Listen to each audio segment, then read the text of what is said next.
Ito ang mga dapat natin aabangan mga kapamilya sa Batang Quiapo na wag natin papalampasin ang bawat episode ng telesering ito.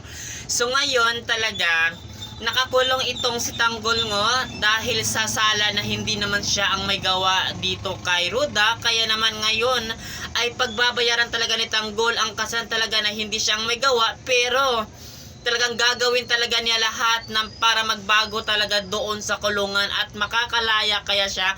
At ano kaya ang gagawin niya dito sa kulungan para talaga ay magbago ang kanyang buhay. Kaya ang lahat ng ito mga kapamilya, aabangan natin sa Batang Quiapo. Itong si Olga talaga ay hindi talaga siya titigil hanggang hindi na mamatay ito si Tanggol na anak ni Ramon. Kasi dito talaga siya makapagiganti kay Tanggol. Kasi si Tanggol ang talaga ang magiging daan para talaga ay matahimik na rin talaga itong si Olga at makapagiganti na siya sa ginawa ni Ramon sa kanya. Kaya aabangan natin ito kapamilya kung ano pa ba talaga ang kayang gawin ni Olga dito kay Tanggol, maging dito kay Ramon. Kaya ang lahat ng ito aabangan natin.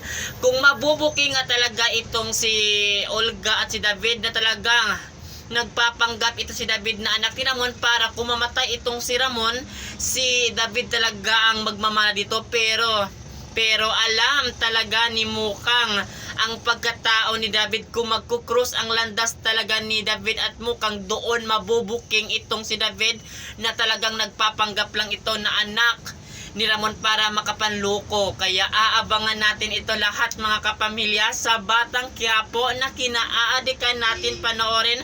Huwag kayong bibitiw ang bagong yugto ng telesering ito. At yun lang mga kapamilya, maraming salamat sa panood. Lagi kayong makasubaybay dito. Thank you.